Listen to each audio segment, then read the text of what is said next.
the X-Wing started to open. I was like, oh, I know what that means.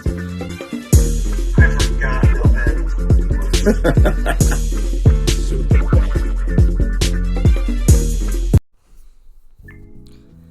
Hello, it is Zach with a podcast named Tim, here to talk about another wonderful late night Saturday night kind of movie.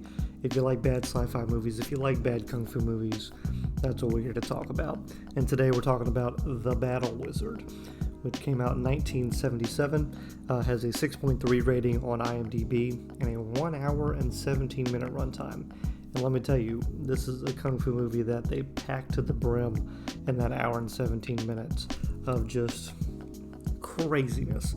Last week, we talked about a movie called Shaolin Fox Conspiracy, also I believe called like Dagger, Ninja, something. It had like 5 different names. That was crazy.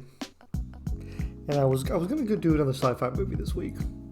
But I was like, no, you know what? After doing a crazy kung fu movie, let's see how deep in this rabbit hole we can go. And The Battle Wizard did not disappoint. It is a wonderful, just crazy film. I think I'm going to show it to a friend of mine next time we hang out, because it is worth your viewing time. Like I said, hour and 17 minutes, crammed full of fun stuff. And what is it? You might be asking, you talked about how great this is. What is this movie? So it describes it on IMDb as as far as the summary, a bookish young man and his sword-loving sister find themselves battling a trio of villains. And but this is a poor description of this. Let me give you the proper description. There is a warlord or some kind of high-ranking official who has an affair.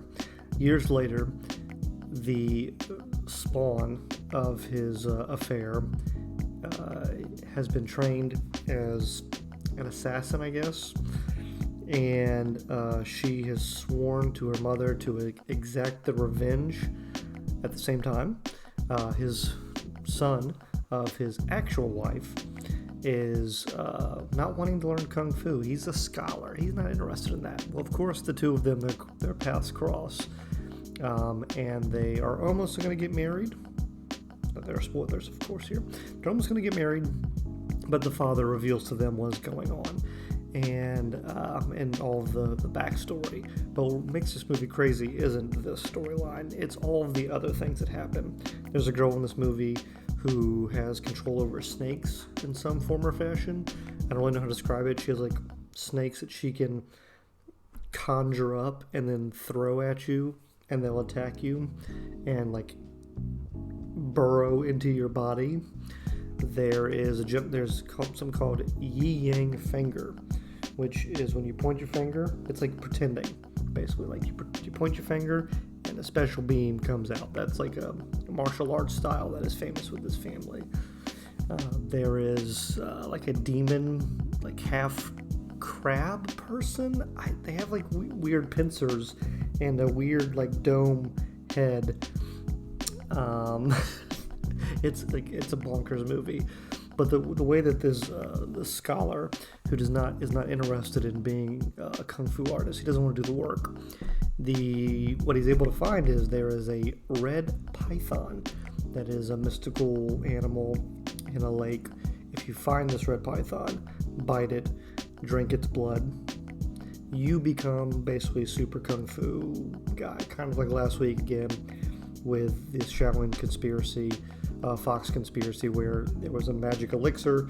Now it is blood of a red python, and they describe it in the movie as the python has gained these supernatural powers because it is one with nature, because it's been, so I guess it's not even supernatural, it's just natural. It lives off of ginseng and deer antlers apparently, and because of that it has turned red, and now it is superpowered and will superpower you. The trick here is that once you drink the blood of this python, you get red dragon soul style martial arts. Why not red python? I don't know. But what's interesting is, yes, I'm trying to shoot this as straight as possible because it's just a crazy, again, it's only an hour and 17 minutes. But what's crazy is, this is their lore, if someone then drinks your blood, they then gain the power. I don't know if you lose it, but they definitely gain the power. So, for what that's worth. There's a guy in this movie, he loses his legs via Yi Yang finger, and he then shows up years later to exact his revenge, and he has like these like robot chicken feet. They're like three claws, and then it's like a giant stalk or leg, I guess, and it can extend out, kind of like Dragon Ball Z. The I forgot what it's called, the pole that Goku had at the beginning. It can kind of extend out pretty far, and he uses these to like combat people. They kind of have like metal on them, so he makes some imprints on some people. There's some other crazy like mystical powers that go on in this movie, but it was just fun and ridiculous. The effects were great, and I mean that in the worst way possible. Take time to go watch this movie. It's called The Battle Wizard. It is available on Amazon Prime currently. I would love to hear what people think about this film. Again, it has a 6.3 on IMDb, so it is, I mean, not that many people have rated it, so it's people who probably appreciate this style of film. But I'd love to hear your thoughts about it, and because I think this was a masterpiece. I would say somewhere in that 8 or 9 out of 10, because, you know, when you're looking at bad movies, as long as they're entertaining and keeping your interest, the points are going to keep going up. So yeah, it's a wonderful film. Let me know your thoughts in the comments below. Do give the video a thumbs up, subscribe, all that good stuff, and we'll see you next week with who knows what. More crazy Saturday night, late night movies. See you here next time on a podcast named Tim.